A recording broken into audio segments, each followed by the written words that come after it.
नमस्कार, स्वागत है आप सभी का इंडिया न्यूज पर। वैवाहिक जीवन को लेकर आप भी परेशान हैं, तलाक से डरते हैं, अपने पार्टनर के साथ अच्छी संबंध बनाना चाहते हैं ताकि झगड़ा ना हो, तलाक ना हो, दूर नहीं जाना चाहते हैं और रोज के खटास मिटास रिश्तों से परेशान हैं, तो आपकी कुंडली में कुछ दोष हो सकते हैं और इसी दोष के बारे में आज बात करेंगे। हमारे साथ देश के जाने माने ज्योतिषाचार्य आचार्य किशन महेश्वरी जी हैं। राम राम गुरु जी। राम राम। सबसे पहले तो बताइए कि जो लोग इस चीज से परेशान हैं कि तलाक ना हो जाए, जो रिश्ते खराब हो रहे हैं आज के जीवन में, उनके लिए कुंडली में क्या कोई दोष होता है या फिर किसी तरह के ग्रह होते हैं? लोग बहुत परेशान हो गए, क्या करें? देखिए, बहुत अच्छा आपने सवाल किया है। आजकल अगर 100 शादी हो रही है हमारे देश के अंदर, तो समझ लीजिए 45 से 40 लोगों का तलाक होने की स्थिति तैयार हो जाती है और बहुत ज़्यादा तलाक है इस वक्त। हमारे पास तो आए दिन ये सवाल आते रहते हैं कि तलाक हो रहा है। सबसे पहले मैं ग्रहों के आधार पे आपको एक विषय समझाता हूँ, क्योंकि हमारे प्रोग्राम को काफ़ी ज्योतिष और ज्योतिष के जिज्ञासु और ज्योतिष सीखने वाले बच्चे देखते हैं, तो उनके अनुभव बढ़ने के लिए हम एक उपाय भी और एक प्रयोग भी और एक सूत्र भी देते हैं कि उसको कैसे देखा जाए कि इस कुंडली में तलाक का योग बनता है। सबसे पहले देखिएगा, 7th हाउस और 2nd हाउस, 2 हाउस तलाक के लिए सबसे नज़दीक स्थिति में रोल अदा करते हैं। अगर किसी भी जातक का 7th हाउस का लॉर्ड अगर राहु से संबंध बना रखा है, जैसे मान लीजिए आपका 7th हाउस में तुला राशि है, मेष लगन की कुंडली है, 7th हाउस तुला राशि है। अब तुला राशि का जो स्वामी बना शुक्र, वो राहु के साथ जहाँ भी बैठेगा, जिस भी घर में बैठेगा, तो मान के चलेगा 70 से 80% तलाक का योग बनता है। अब आपको एक विशेष बात बताते हैं, जिनका विवाह होता है या होकर के टूट जाता है या नहीं होता, लेट होता है, बहुत ज़्यादा परेशानी होती है, उनके विवाह में एक सूत्र बताते हैं।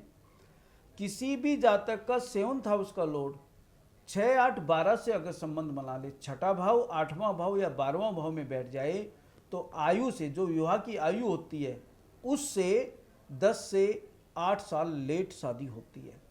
अब आपको विशेष एक सूत्र बताते हैं जो कुंडली मिलान में विशेष ध्यान रखना चाहिए।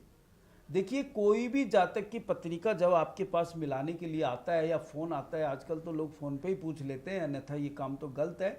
आपको आमने सामने बैठ के ही कुंडली मिलवानी चाहिए। करोड़ों रुपए शादी में लगाते हैं, थोड़ा टाइम निकाल लीजिए, 7 पीढ़ी की नींव रखी जाती है। अब आपको विशेष बात बता देते हैं, अपने विषय पे आते हैं कि कुंडली मिलाते समय किस चीज़ का ध्यान रखना चाहिए। आप कुंडली मिलाते समय लग्नेश, पंचमेश, नवमेश का ध्यान रखिए। लगन मित्र होना चाहिए, राशि मित्र होना चाहिए और 1, 5, 9 ये तीनों घर। पहला घर होता है शरीर का, स्वास्थ्य का, पंचम होता है शिक्षा, स्वास्थ्य और साथ में आपका विद्या का, और 9वां भाव होता है भाग्य का। तो आपने तीनों चीज़ों का मिलान सही कर लिया, तो अब गुण कितने भी मिल रहे हैं, गुण पर मत जाइए। गुण कोई विषय नहीं होता है, आप कितने ही गुण हो, परंतु ये तीनों घरों का मिलान अच्छा है तो शादी चलेगी गारंटी के साथ, नहीं तो शादी अटक जाएगी 36 गुण मिलने के बाद भी।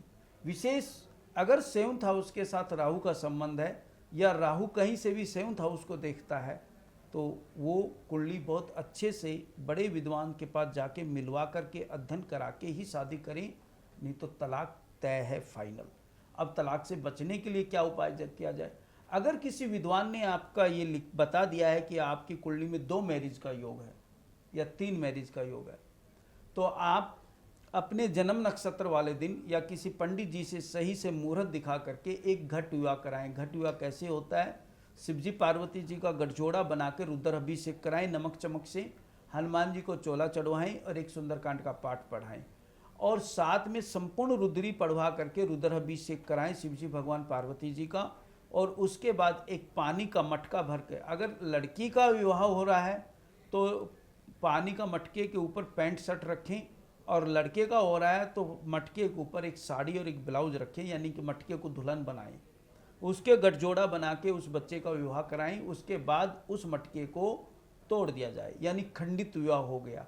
एक विवाह आपने खंडित कर दिया, अब दूसरा विवाह होगा तो उस जातक से कीजिए जो आपने वर चुना है या वधू चुनी है, तो निश्चित आपका तलाक नहीं होगा, ऐसा हमारा विश्वास है।